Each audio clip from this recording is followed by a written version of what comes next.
Hey there, you looking kinda cute. Please consider subscribing and check out our Patreon for more. Enjoy the video. The next day, he had just put the last item on a rack and was looking around when his first customer came in.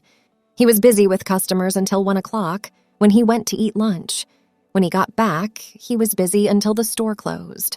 When Marjorie added up all the money made that day, he was the top seller. This made him feel like he was doing a good job.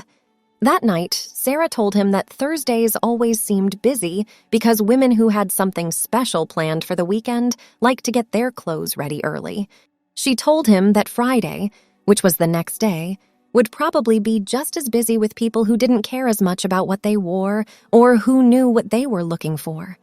Friday was so busy that he didn't stop for lunch. Mrs. Morgan walked in and bought 2 weekend outfits. She invited him to a dinner she was having on Saturday night for about 20 people. He said yes, and she told him that she was glad her best advisor would be there. When he told Sarah, she told him he'd need a dress for the event. They looked at the options for evening dresses. He didn't like any of them. Sarah liked one that was pink and had fringe, but he didn't think it was him. He thought he had seen some in the back. They went back to search again. There, they found 6 that hadn't been dealt with yet. He chose the one he liked best. It was a light yellow color with edges. He knew this was the right dress for him. He put it on, and Sarah had to agree that it was the right dress for him. It fit him like a glove and made him look like he was alive. Sarah liked the clothes he chose to wear. She had no idea that he was so fashionable. She thought that when she bought clothes for herself, she should ask him what he thought. He was busy making sales and helping people that day. At the end of the day, he was once again the best salesperson. Sarah told him she was jealous of him on the way home. She said Mrs. Morgan never asked her to any of her parties. She told him that the newspapers write about Mrs. Morgan's parties. She is the most popular person in town and has a lot of power. He was surprised that she invited him instead of Marjorie or Sarah. He and Sarah went their separate ways on Saturday because he had to leave early to get ready for the party. He had been very busy all morning and made a number of big sales. He was tired by the time he left at 3. He took a half-hour nap when he got home. When Sarah came home, he was putting on the gown. Even though he left early, she told him he was the best seller that day. She couldn't believe how good he looked in the dress. She was even a little bit jealous that she wouldn't look as good in a gown like that. Before he left, he asked Sarah to make sure everything was okay. She told him not to worry and told him he was beautiful. He left feeling bad because this was the first time he had ever been to a party like this.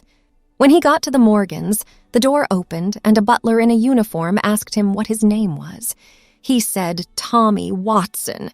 "He wasn't on the list," the butler said. Tommy's mouth dropped, and he had no idea what to do. He was getting ready to leave when he heard someone tell him to stop. Mrs. Morgan did it. She said she was sorry she hadn't put his name on the list. She grabbed him by the arm and led him to a big room with a lot of people in it. Everyone paid attention to Mrs. Morgan. You could hear a pin drop. It was so quiet. "This is Tommy," Mrs. Morgan said. "She is the best person to talk to about clothes you will ever meet, so I'm asking you to make her feel welcome, as I know you can." Right away, 3 women came up to him, pulled him aside, and asked him what they should wear. He told one woman that she looked like she should have been wearing brighter clothes. When she heard that, she was all smiles. He told someone else that she looked fine, but that her face might stand out more if she wore a bright scarf. She said that she used to wear scarves, but stopped. He told her she looked like a model in a catalog. He told them where he worked when they asked him where he did his consulting. All of them promised to see him next week. He talked to a lot of other women, and all of them seemed to like him. He sat between a woman lawyer and the owner of the town's newspaper at dinner. Both of them were interested in his style. They told him that they liked what he was wearing and wanted to know who made it. When he told them that he got it from where he worked and told them where, they both promised to see him the next week. After dinner, Mrs. Morgan told him that his outfit was beautiful. He told her he found it in the back of the store where it was waiting to be taken care of. He told her that if they couldn't find the perfect dress when she came in, he would take her back to the store to see if the boy could find it. She gave him a hug and told him she was glad he could come. She told him that everyone at the party was talking about him and how he dressed. She said that she hadn't had this much fun since they used to talk about styles at parties when they were in high school. He asked her why they stopped having parties like that, and she laughed and said that she might start doing that again. She said he had a lot of good ideas. He made her laugh.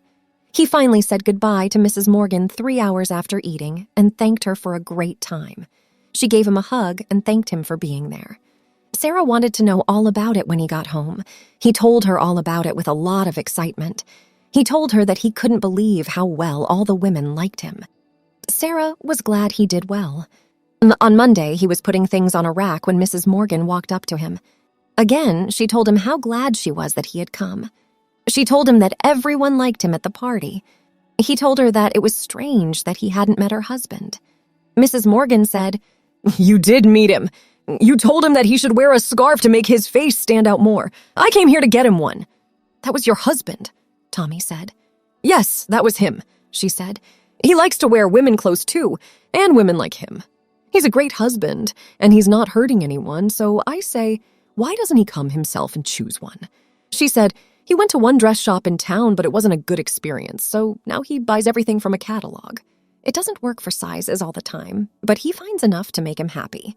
Tommy said, "You tell him to come see me. I'm sure we can find a way for him to go shopping without being embarrassed." Mrs. Morgan replied, "Thank you. I'll tell him.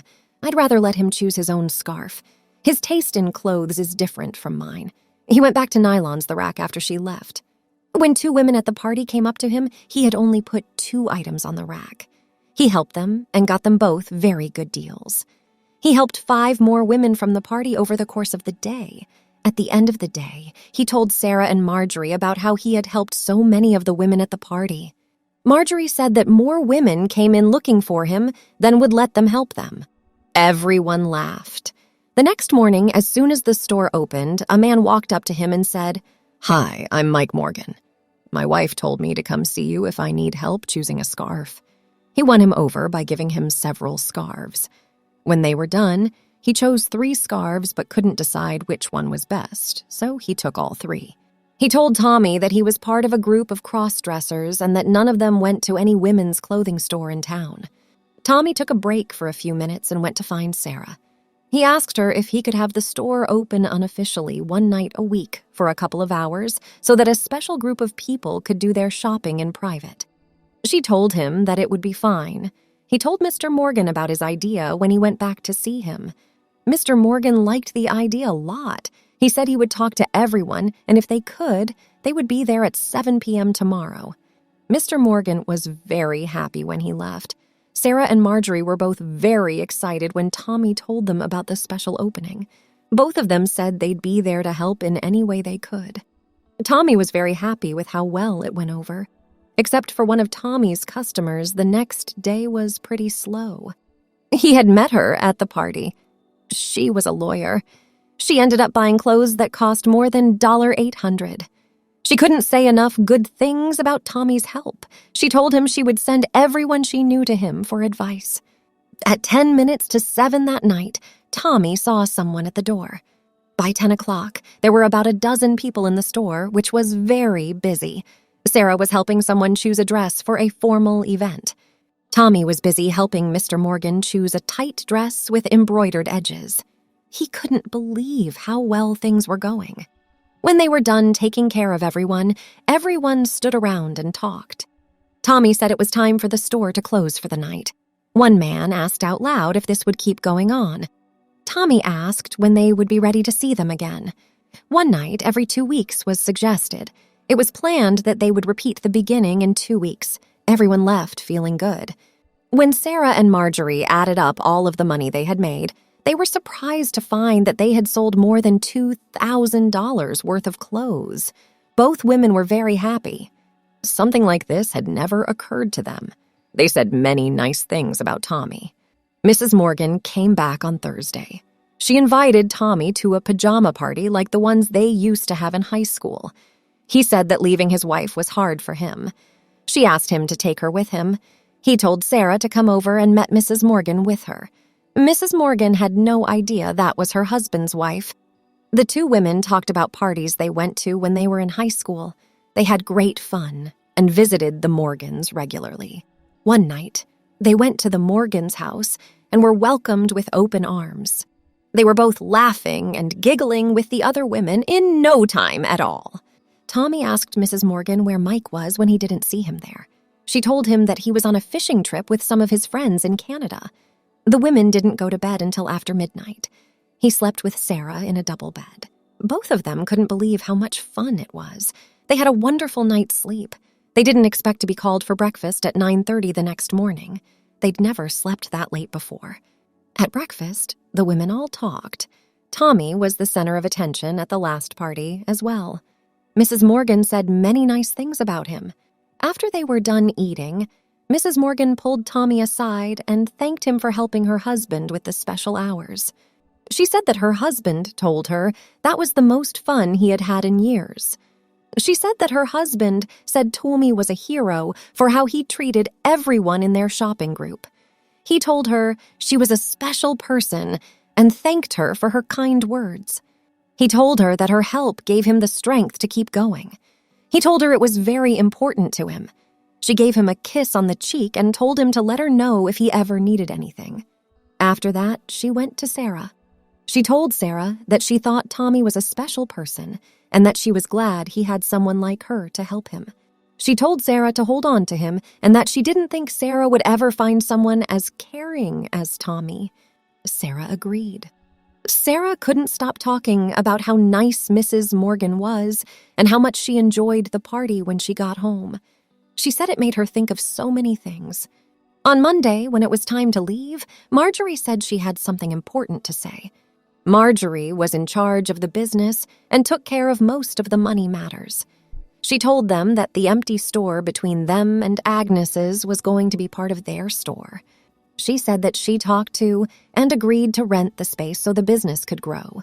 She said that the owner was going to tear down the wall between the two stores and remodel the empty store to match their theme. She said they would call it Tommy's Room, and he would be in charge of deciding what to sell there. Sarah and Tommy were both very happy and surprised. Marjorie said it was the least they could do since he had brought them so much more business. Marjorie gave him a lot of catalogs from suppliers to look through so he could choose what to buy. He said that he had some ideas for how to carry more. Marjorie told him he could do anything. He was in charge of his empire because it was his. To celebrate, they all went to a steakhouse for dinner.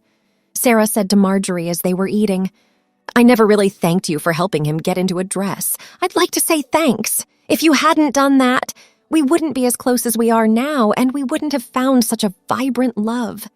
Marjorie said, "I was afraid I'd make you mad, but I knew he'd be a good salesman. I just didn't think he would be so good at it. He has a list of customers who like him and trust what he says. I'm happy that everything went so well. Seeing the two of you having such a good time made me feel better about myself." Tommy said, "Marjorie, I never thought about wearing women's clothes before you put me in them. I couldn't believe what had happened until I got back from Agnes's, but by then it was too late. I told myself I'd be back in men's clothes faster than you can say Jack Robinson, but the longer I wore these clothes, the more natural it felt. Maybe it's a good thing that the only men I meet are cross-dressers who like how soft clothes feel. I have forgotten what it's like to wear men's clothes. I don't think I could ever wear men's clothes again. I guess I should be the one to say thank you, so thank you from the bottom of my heart." When he was done, Sarah and Marjorie both had tears in their eyes. They knew he had come a long way and wondered if they shouldn't have stopped him from going in that direction. Now, they both saw that he didn't have anything bad to say about either of them. That night, Sarah was at home when Tommy asked her if she was happy with him in dresses. She told him that she was happy with her life as it was because she had him as both her husband and her girlfriend. She told him not to worry about the two of them being together. She told him that she was proud of him and everything he had done. Tommy still didn't know anything about dressing up and putting on makeup. He still wondered if he was a man. The next day, it was put to the test. One of his old co-workers, Joe Simons, came into the dress shop. He walked right up to Tommy and said, "My wife was here yesterday and said she thought it was you in a dress. What's up?" Why do you have a dress on? Tommy told her. I work here. Part of the job is how you look. In addition to my salary, I made a lot in commissions alone. How much did you make last week? Well, Joe said. Unemployment isn't that bad. I'm still looking, but I haven't found anything yet. I can't believe you'd wear a dress for anything. Tommy said, It's not that bad. The dresses are easy to move in. I thought I'd hate it, but it's actually not that bad. I get to help women get dressed, and the work isn't hard on my body. I don't think most of the women know I'm a man, and the ones who do don't seem to care. Everyone is nice to me, and I do a good job for them. I never thought I was good at sales, but this is going so well. I don't know why I never tried it before. Joe asked, Are there any jobs open? I wouldn't mind helping women get dressed. Tommy said, No, I don't think you're good enough to sell dresses, but I will put in a good word for you if something opens up to put something together or for maintenance. What do you think? Joe said, That makes sense. I don't see myself wearing a dress to work anyway. I don't have the guts to do it. I just didn't think I'd ever see you in a dress. My wife told me that she had to look closely to figure out who you were. She knew you from somewhere, but she didn't realize it was you until she got home. If you can keep my Alice fooled for that long, you can probably fool anyone. I guess I just want to wish you luck with whatever you do. You are definitely doing better than I am. Now that Joe seemed to accept him as he was, he felt a little better about himself. Thanks for watching. Check out Patreon if you want to have early access to the other parts. If not, it will be online in a couple of days.